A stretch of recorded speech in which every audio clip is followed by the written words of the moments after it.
Hey guys, this is Ruckus Gaming coming at you with a recent Watcher win.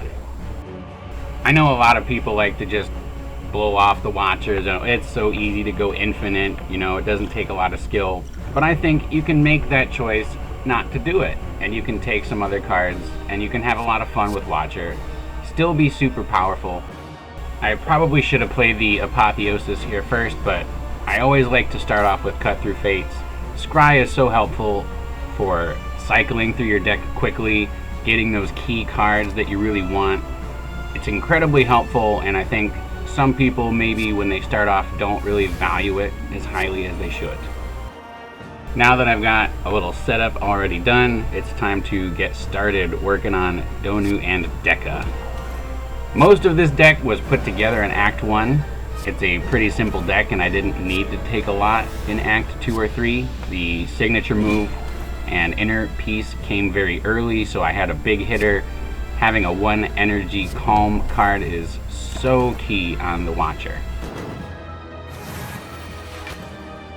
Already that Foresight is helping us get out of a pretty terrible draw with 2 Ragnaroks and a Curse all put together with a basic defend in one hand. Could have been pretty nasty. Now you see the Prostrate, which did so much work. I think any Watcher deck can take 1 or 2 Prostrates because Divinity is just that powerful. And you don't need a lot of Prostrates. You just need 2. In a small deck you can play those really quickly and get into Divinity super fast. Calling back those Ragnaroks with Meditate and you're going to see why. Boom! There's the Enlightenment I was looking for. That was a early Act 2 shop pickup with those Ragnaroks with the signature moves.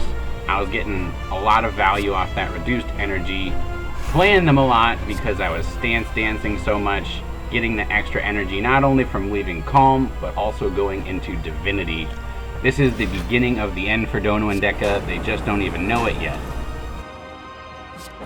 Small side note here, but I'm just a big fan of Evaluate. I think the retaining draw in hand for exactly when you need it is so helpful, because there's so many times when you're just like that close, you need that one key card, and the draw that Evaluate provides can really give it to you when you need it.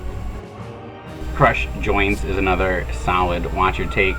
I like to pair it with the Miracle that you get with the Watcher Starter Relic, so you can always guarantee a turn with Vulnerable, and the damage multiplier when you're working with Wrath, when you're working with Divinity, multi-hit attacks, it makes the Watcher go off so hard.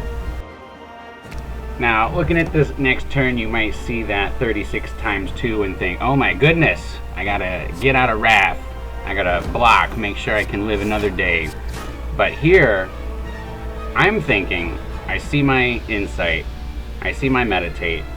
These cards will help me to find exactly what I need, whether it's in the draw pile, whether it's in the discard pile, any kind of card that helps you look at cards that are not currently in your hand, whether it's Exhume or a Hologram or what have you.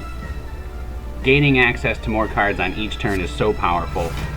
And you can see that there's no blocking necessary, because with the Stance Dance, with the energy, and the extremely hard-hitting cards in the deck, I didn't need to block. Watcher doesn't need to block. There you have it, a easy peasy win over Donu and Deka, moving on to the next Ascension level, and showing off that you don't need to go infinite. You don't have to play the Watcher optimally to be super powerful and win. That's it for me today. Thanks for watching and stay tuned for more.